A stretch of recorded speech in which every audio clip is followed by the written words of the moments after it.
Hello everyone, this is Yuqing speaking. Today I want to share with you a topic called Madventure Camera Ultimate Workflow. I want to share with you how to awake the ultimate photographic potential inside the Madventure camera. As we know, even in the 2019, the Madventure camera is still very capable of delivering high quality image. And as far as I know, in the Facebook Meetsphere and Madventure user group, there are quite a lot of very excellent photographers. So today I would like to share my workflow with you, and I want to discuss with all of you. And the result is we can make progress together. We can take better shots in the future. So let's get started. Um, Today, in the year of 2019, I think the point and shoot VR cameras are very compelling, so compelling in VR photography. The VR photography not only we take panoramas in real estate situations, but also we can take the VR shots during our travel, in our meeting, in our everyday life. So that is VR photography is a way of enjoy our lives in 2019. And we can push the imaging quality even further with the help of a free software called Kandao Raw. And that is the starting point of my workflow with Madventure camera. That's why I want to share with you my workflow. Okay, a few months ago, I have shared my ancient workflow with some other photographers in Belfast. This workflow still works, but now I have a better one, and that is the point of today's talk. But before that, I want to share with you my ancient workflow.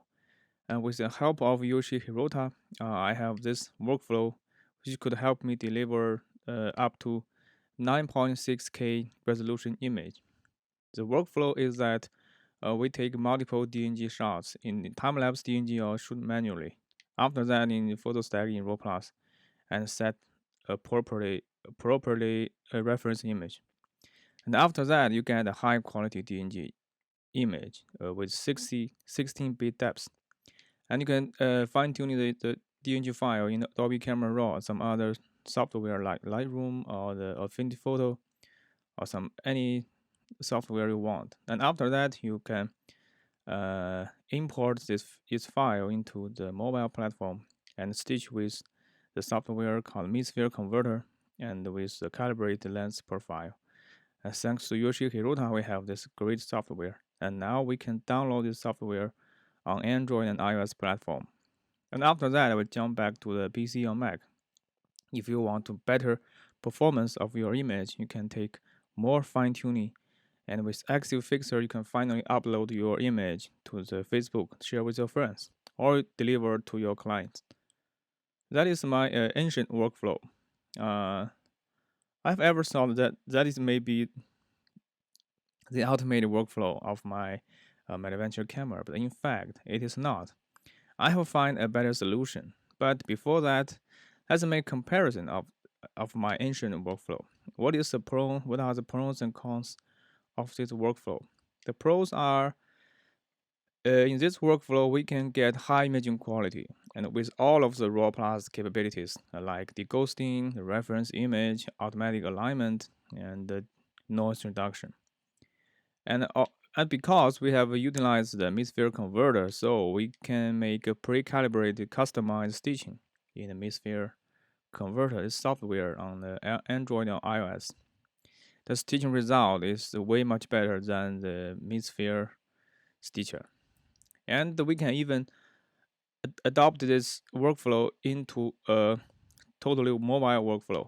If we can get rid of the RAW Plus, get rid of the time-lapse DNG and only shoot in DNG or only shoot in JPEG. And with the Meetsphere transfer, Meetsphere converter, we can finally adopt the mobile workflow of our Madventure Meetsphere camera. That is the pro of my previous workflow. But there are many negative points. One thing is that we have to switch platform between the PC, Mac, or Android, iOS. That is way too complicated.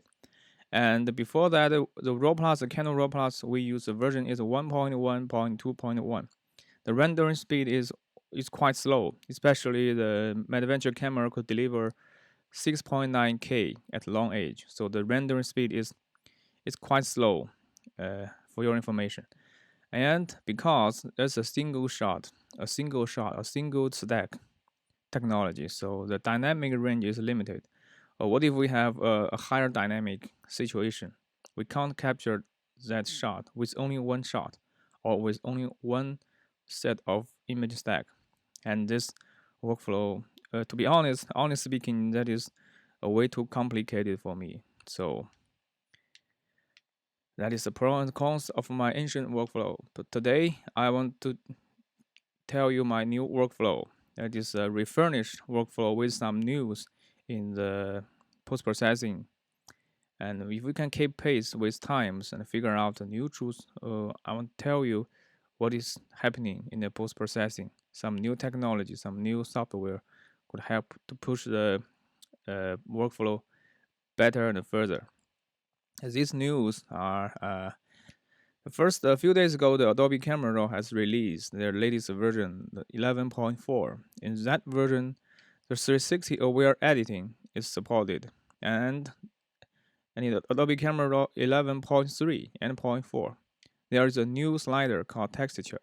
So the texture, you can gain more detail from the raw data, not only in the clarity and dehaze, but now we have the third slider called texture. That is works like magic when you're post-processing your job. And this Adobe Camera Raw now has better performance with the GPU acceleration, so it's running super fast compared with the other version. Next software is the PTGui Pro 11.17. In PTGui Pro 11, it already has a Madventure stitching template to help you stitch the Madventure photo in very high quality. And you don't have to switch platform because the PTGui Pro has the PC and Mac versions. You don't have to jump to a mobile platform anymore.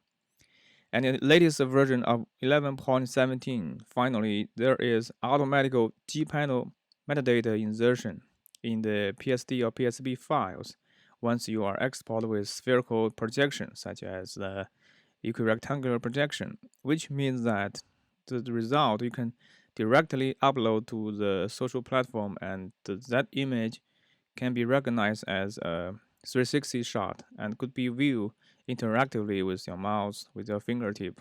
You don't have to use the axial fixer to fix the metadata anymore.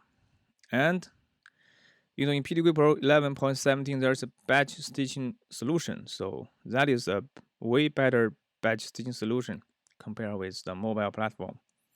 Also, there's one software I like using in my post-processing is Aurora HDR the 2019. It has HDR with deghosting and fine-tuning with layers. As layers, I like it very much. You can add layers at the separate layers on the top of your HDR result, and you can manipulate with the luminosity mask directly inside the Aurora HDR 2019. So that will help you to get a more precise result. And also, Photomatix is also a very good software, and Photomatix even has 360 aware editing, but Aurora HDR doesn't have the 360 aware editing.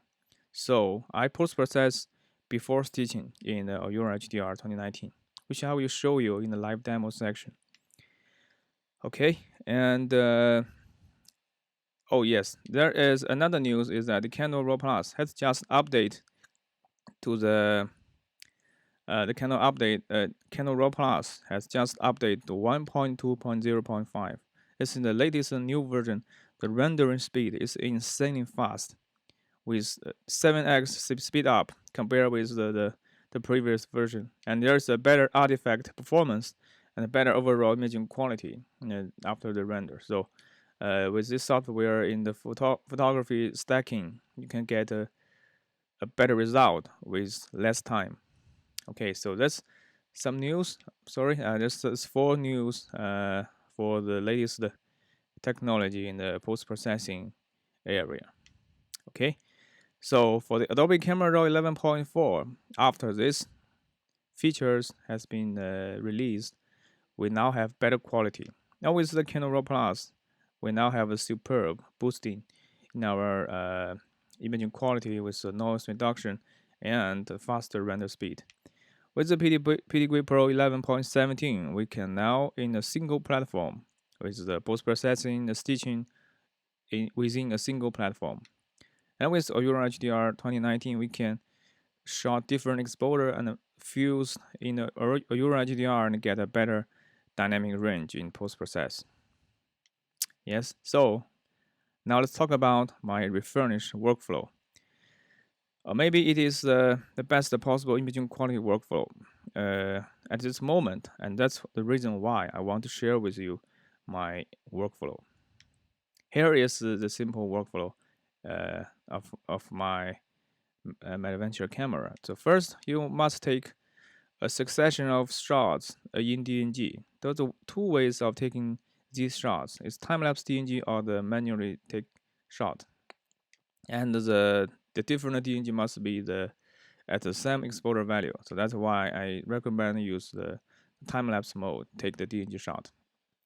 And now you can photo stack these raw data with the same exposure value in the raw plus 1.2.0.5 with the reference image. This is very fast in render and performance.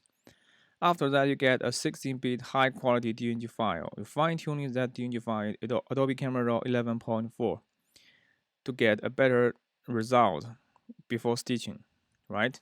And next, if you are already have a good enough dynamic range, you can now directly stitch in the PTGui Pro 11.17.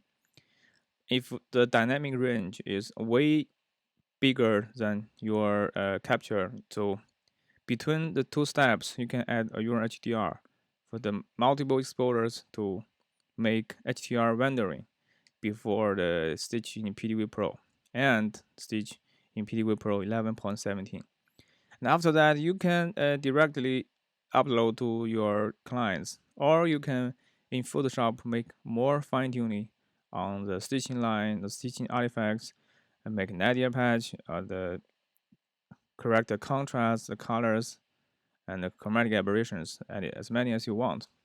And finally, you can upload with your friends, share with your friends. So that is my refurnisher workflow. So in these slides, this is a single photo stack workflow. So if you need a HDR fusion, so in the shooting section, you shoot different exposures. With each exposure, you shot a succession of the DNG shots, and that's it. Next up, I'll go to the live demo to share with you how I take this shot and how I post-process my photo, and what is my result after my post-process. As this is, in fact, a step-by-step from start to finish. I want to share every detailed step with you because maybe you have better solution than mine. Then you can tell me, and we can make progress or make a better workflow together.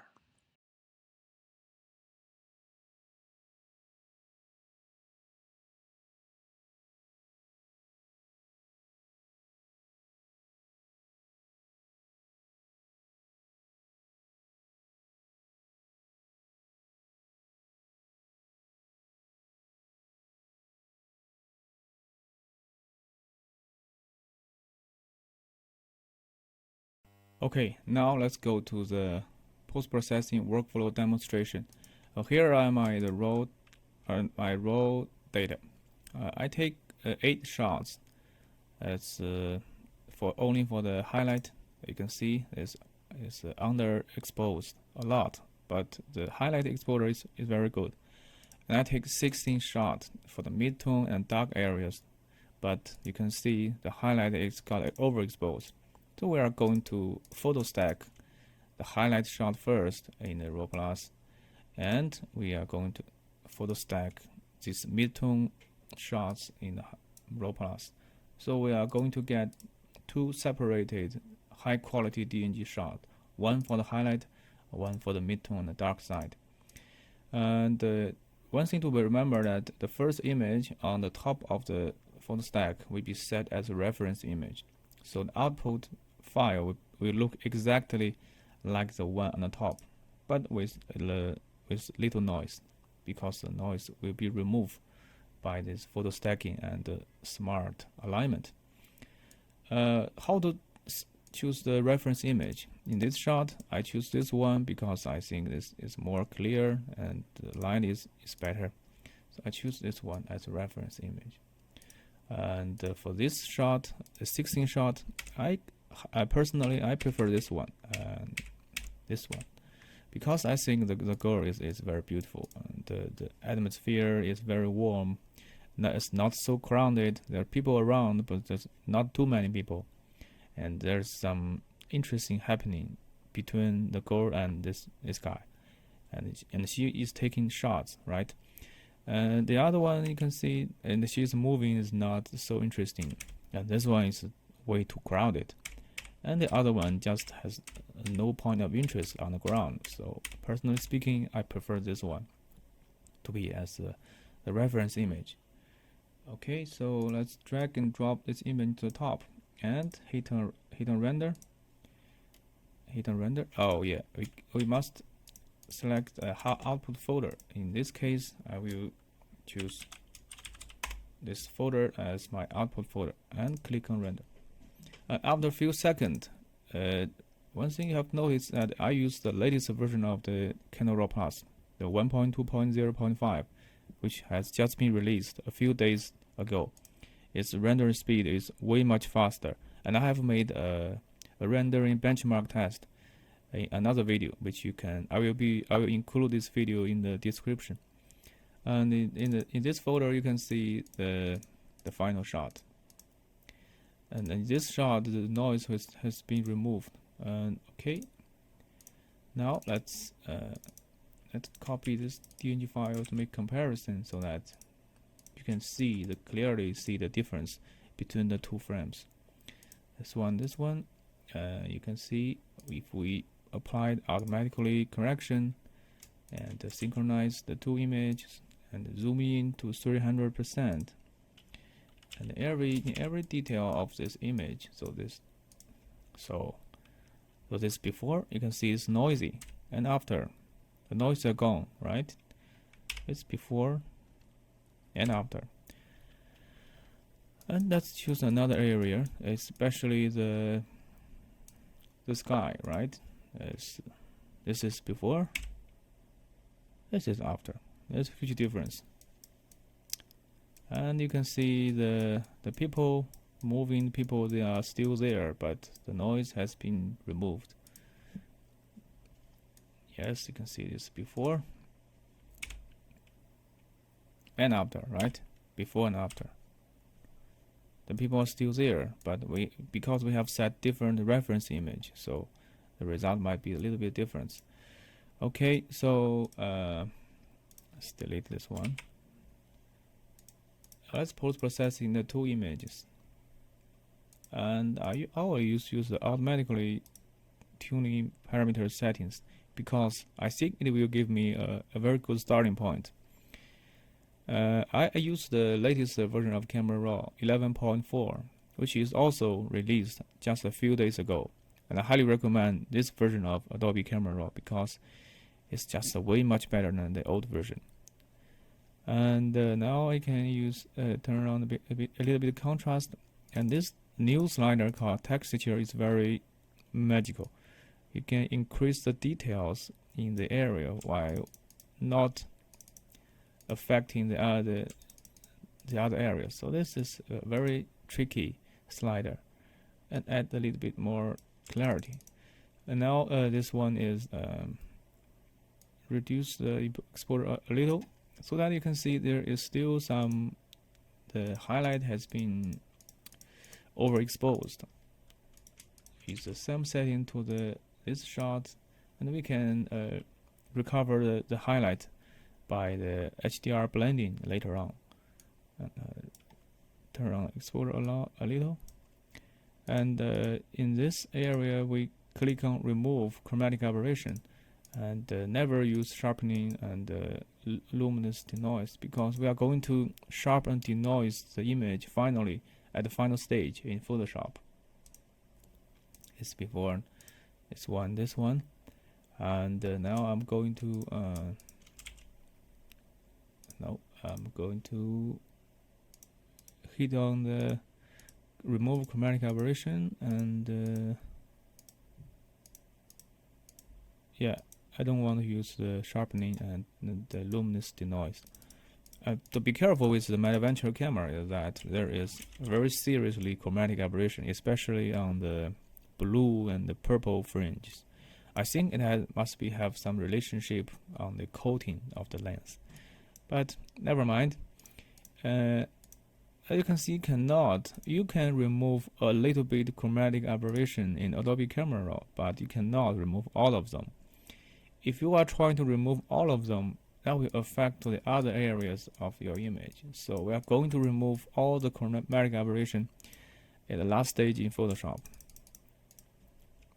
Okay, so let's export it as the 16-bit TIFF files to the folder, and we are going to use another magical software called the Aurora HDR 19 to make the exporter fusion. I know we can fuse the exporter manually, but sometimes the HDR engine just works better than you, and it will help you save a lot of time, right? So next up, we are going to drag and drop the two TIFF files to this Aurora HDR powered by the Quantum HDR engine, and I always leave the auto alignment as blank because these are unstitched panorama. If you click on alignment, I will affect the alignment in post. So I will leave this as blank and click on chromatic aberration. Ghost reduction, I normally would like to turn off because we have other tricks to remove the ghost. After a few seconds, the exposure fusion will be done. And you can see some ghost areas because the people moving all around between frames. And you can see the people, yeah, you have ghosting, right? The transparent light. What I'm going to do is first fine-tuning this HDR shot. I have a personal preset that works better for this image. It's increase the contrast, reduce the highlight, add a little bit of vibrance, and add some small structures and others. I don't use others. Okay, and there's a new functionality in the Aurora HDR 19 is layers. We can add a new layers to this shot so that you can go to this one. Let's find this TIFF file. I think it's this one. Yes, and add this original TIFF file to the top and apply the same preset. And next up, we use the masking brush to mask out all the opacity 100% to mask out all the ghosting areas in the original one, right? You can see the difference.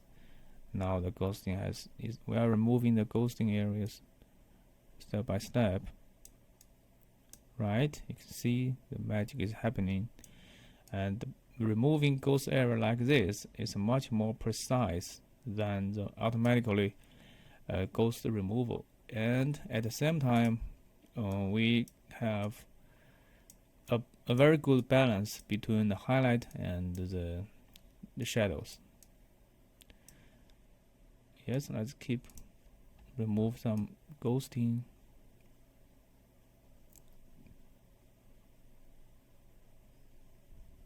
Right, you can see, and there is it's just like the masking in Photoshop. And if we zoom closer at this image, you can see in these areas there is some very small ghosting. We are going to remove by brush. This in this part, right? You can see.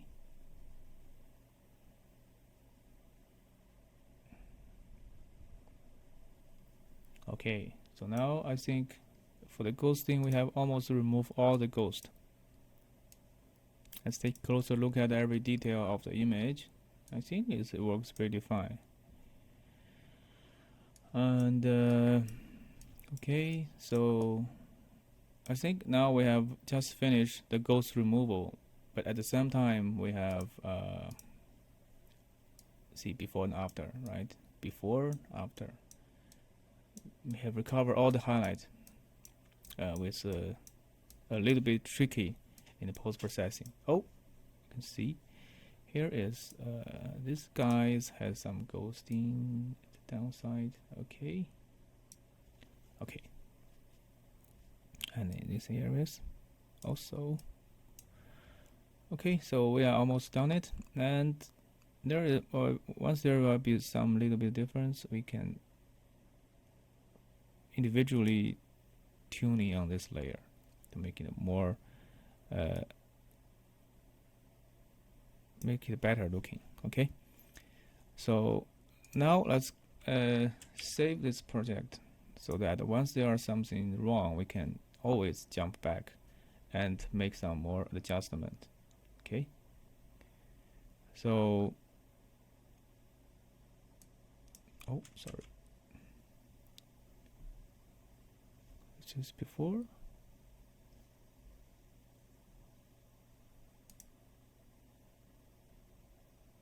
Okay, so now we can going to export this HDR image to the folders of my this shot, and with some file named indications HDR. Okay, after a few seconds of random exposure blending result, that is way much better than the original one, right? And after that, we are going to stitch the file in the PTGui Pro 11.17. That is the latest version of PTGui Pro by the use. And in the latest version of 11.17, not only we can stitch the Madventure Madventure cameras, but we can also automatically add G-panel metadata inside the panoramic image. So we are going to we are never we can use we don't have to use active fixer anymore, because the PTGui Pro will help us to inject the G-panel metadata to the image. Now let's drag and drop this HDR image to the PTGui Pro 11.17, and there is a stitching template. Once the software recognizes that this one is a Madventure photo, it automatically duplicates the files and automatically make masking to the different part, and automatically add the lens parameters that's being calibrated by the PTGui Pro. And now we can use the align image, and we are done. We have finished the stitch. We don't have to use the mid-sphere converter anymore, because we have to jump back and forth. Now we can finish all the stuff on the PC or Mac. Let's check if we are satisfied with the result. Okay, and in this we can click on the stitching line indication, and we can be careful with the red line, because in the post we can only check. We should only check the red line, because if there's something wrong with the stitching, we can definitely find it. And I think there's something wrong with the stitch on the nadir, because I don't think we have plenty of control points in these areas. So let's add some more control point to these areas. That's very easy, right? I can show you every step I make. The shift and the drag and the rectangle, and generate control points. After that, run optimizer, and the result is very good. And next we look downward and click on the stitching line indication. Now the stitching in fact is way much better than the last one. That's almost a seamless stitching. That's very good. Okay, and we can turn the horizontal line a little bit, right? And this one,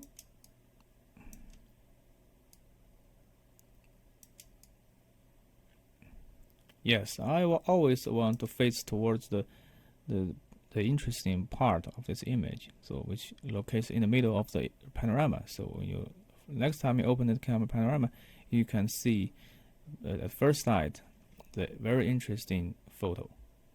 Okay, so let's close create panorama. I can create a PSD files with individual layers, because once we have some errors in the stitching, we can always recover the back with the individual layers. It's just like the on-stage panel in the QCam Studio. Use blending, I always prefer Smart Blend. It's to give you a much better the blending result than the default blender. After a few seconds to finish the rendering, and now you can open the PSD files in Photoshop and do some nadir patch or some other stuff to make it look more vivid and more attractive, right? Oh, there's still some ghosting. Okay, so we can double check the stitching line whether it is perfect or not. I think this one is quite good, right? And I think if we turn on this one, we can reduce more of the chroma noise.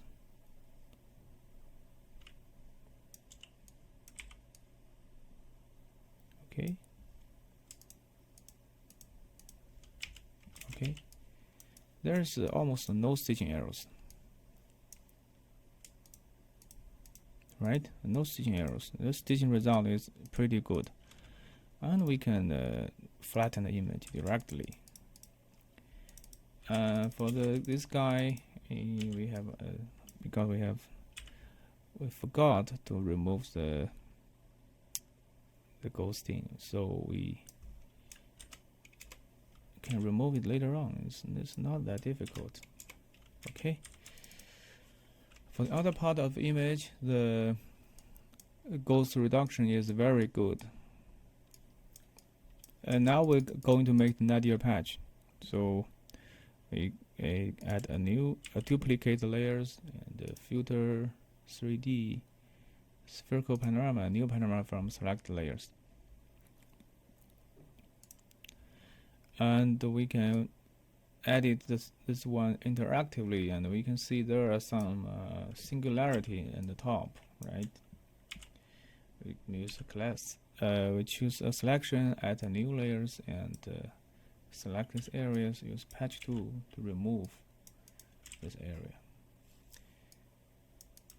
Okay. Now we can use Ctrl E to merge down to this interactive layers. Now we have removed this, and look down, and you can see that little tripod of my shooting, and also you can select this area and remove this tripod with this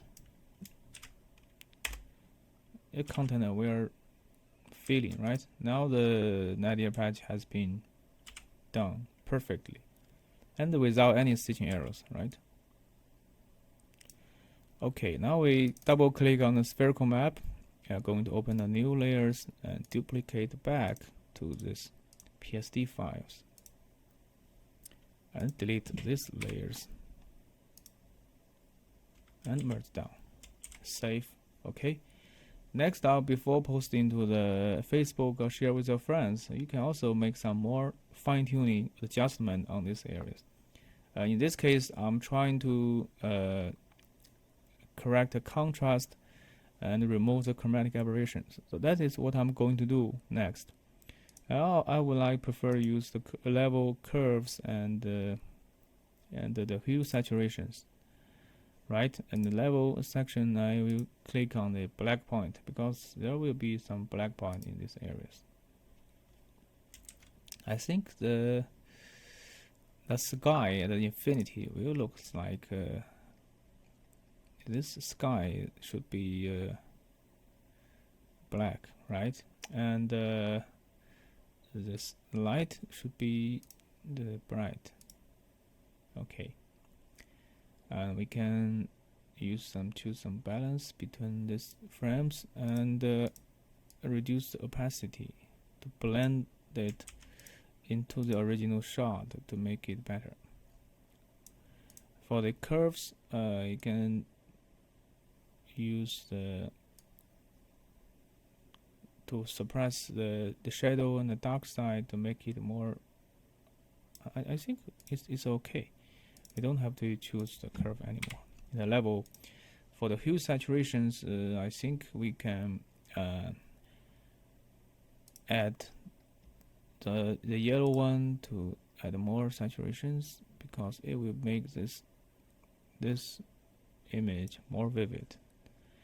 Okay, next up we are going to remove this chromatic aberrations of these areas. It's very easy. It's hue saturations. I choose blue and select, suppress, and luminosity.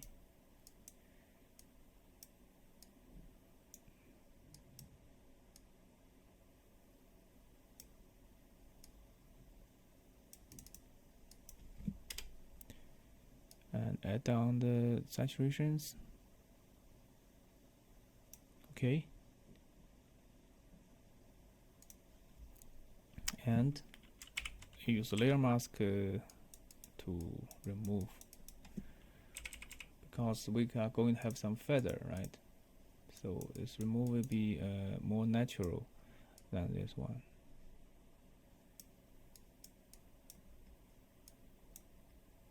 Okay, so this is one way of remove the chromatic aberrations.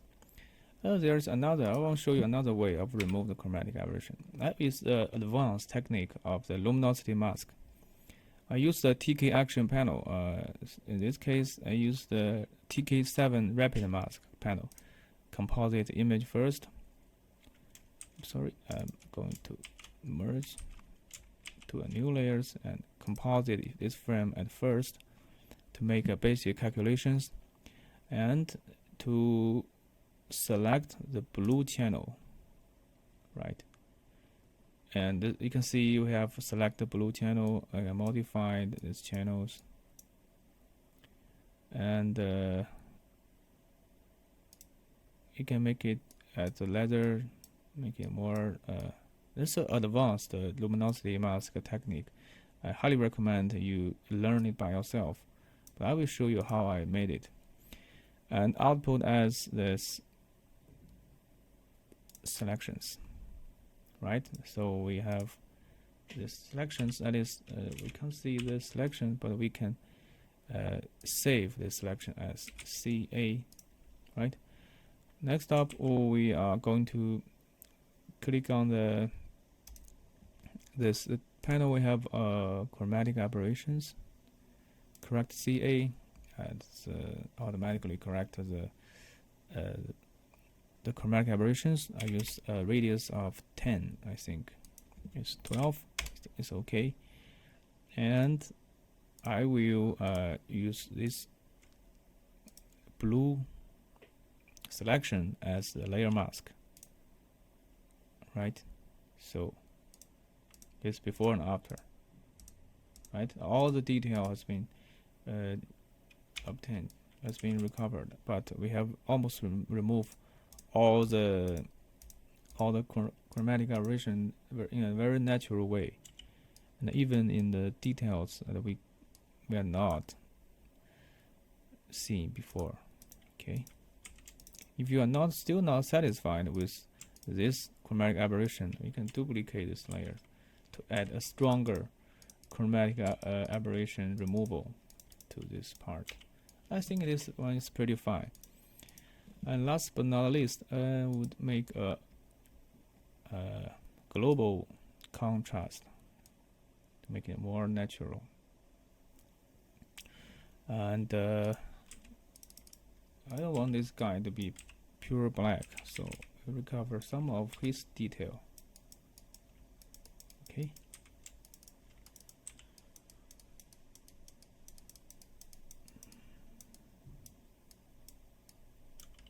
Okay. Okay, so now it's almost done. Almost done it. And the highlight shadows, we can also use the luminosity mask to add more detail to the highlight areas. Yes, this one, and output and selections. Use levels. We can suppress the highlight a little bit to get more detail from the highlight areas, right? You can see before and after, right?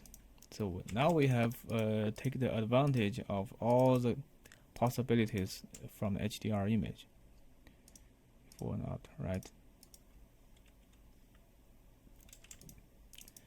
So now we can finally save this project and output this image as a JPEG. Next, we are going to directly share with our friends. And that's all of the workflow demonstration.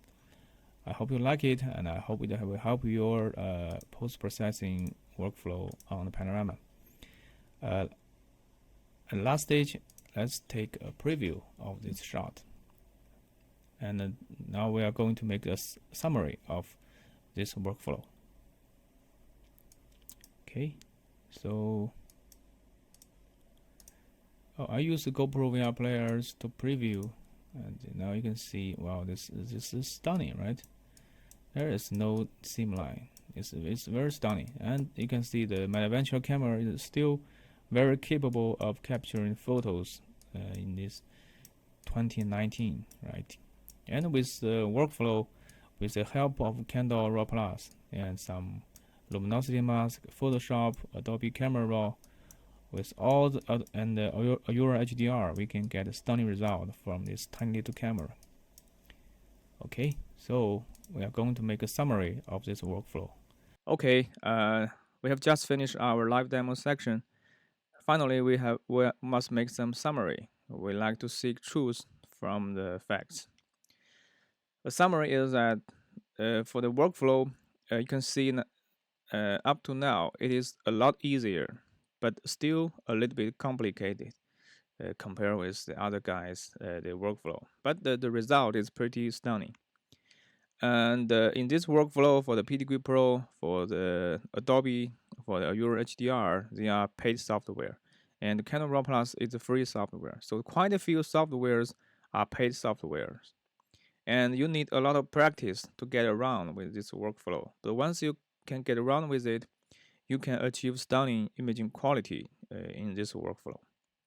And after shooting with this workflow on a Madventure camera, you can find that there are something that is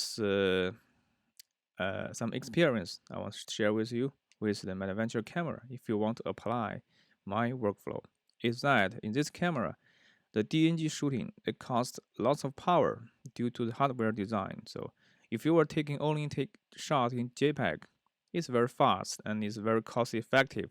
But if you're taking in DNG shot, it will be slower and the power will be larger, and the Madventure camera will easily get hot. And there's no DNG burst mode, and will never be there will never be this feature because the Madventure team has stopped developing new firmware for this great camera. So we can never get a DNG burst mode in this camera. We have to use time-lapse DNG or manually shot in DNG. The other thing is that the camera is hot, especially when you turn on the Wi-Fi, and the Wi-Fi is not stable after lots of DNG time-lapse. Even if you stay very close to this camera, after the tens of shots in DNG, you might lose the connection between you and the camera. And the camera is super hot. And the other thing is that the battery is small and it's not capable of dense shooting work. So if you are shooting in the real estate of some taking on your trip, because this camera is not very expensive, you can buy two of them and to switch. once the battery is not capable, and you can charge one of the camera and shooting with another one, because the camera is so small and it's not that capable of take multiple dense shooting work. It will running out of battery very quickly. But the result is that they're talking about the because my workflow they focus on the imaging quality. So for the imaging quality, the result is really stunning. You can see in my live demo, and I think by performing my workflow, the full potential of this camera could finally be released. That will be a very good good result for all of the photographers, especially when you want delivering your guest the highest imaging quality with the easiest camera and the smallest camera, right?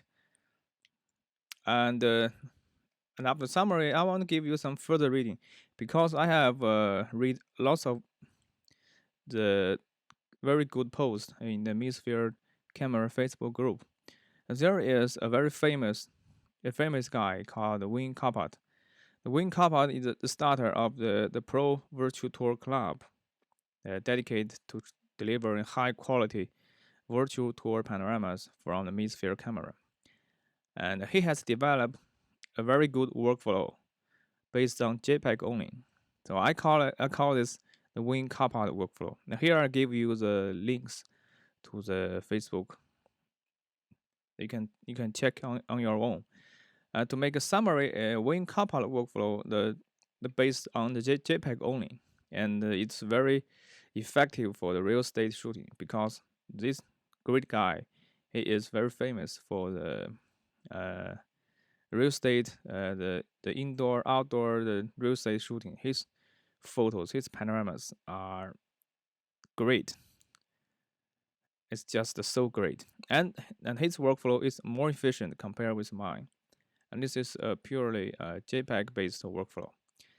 To take it, let's talk to take it simple. There's three steps if you want to apply the Wayne Carpart workflow. The first one is to set the camera at ISO 50, the lowest ISO, with the shutter speed. Choose auto, and you can correct the exposure value to -3, 0, and +3. And in each of the exposure value, you perform a JPEG automatic exposure bracket with the -1, 0, +1. So once you have three automatic brackets on the -3, 0, +3, which means you have for -4 to +4, you have nine exposure bracket equivalent, right? You have 9 JPEG from these steps. And he will shoot another 3 additional shots for maybe for the highlight or for the shadows. It depends on your situation. And you know the Mesosphere camera has the in-camera stage. So all these 12 shots, will be enabled the in-camera stage. So what you get on the micro SD card is 12 JPEG files, and they are all stitched from the inside the camera. And you drag and drop the 12 panoramas inside to the Photomatic 6 because Photomatic is a 360 aware HDR blending and merging software. It can blend in the 12 JPEG files and with 360 aware on the left and the right. And after this HDR merging, there should be some stitching errors in the in-camera itself. So in Photoshop, the Wayne Carpart will perform some parallax correction, the nadir patch, the color correction, and some other stuffs. So that is basic the 3 steps of the Wayne Carpart workflow. That is a very effective workflow. And you are shooting all in JPEG, so you can shoot dozens of JPEG with a single charge, and it's very effective in real estate shooting. But if you want to take this shot during traveling, it might not be the best solution because there's people all around you. So if you are shooting a real estate shooting, I highly recommend you read these 2 links, and you get to know what on earth the Wayne Carpart workflow. And if you search his name in the Midsphere group on Facebook, you can find lots of amazing panoramas that's taken by these excellent photographers. So for the wing Kappa workflow, it's another efficient and cost-effective workflow for the Madventure camera. While my workflow is another approach, for this camera. So that is all the workflow I want to share with you, and I shared every step in detail with you, because we can discuss and make this workflow way much better in the future. The result is that we can get amazing shot together, and we can live a happier life with a small but very powerful Madventure camera. And till now, Madventure camera is still a very good camera for photo. So why not we take the full advantage of this camera and take the best shot possible from the camera. And if you want to know more about WinCapture workflow, don't forget to refer to the two links. They are very helpful. And if you want to know more about my workflow, you can check out this slide and every step, and my slides and my video. And okay, so that's all for today's. It's not tutorial, but today's talk. I hope it will be helpful, and I hope all of you can help me to make it better. Thanks for your time, and see you next time.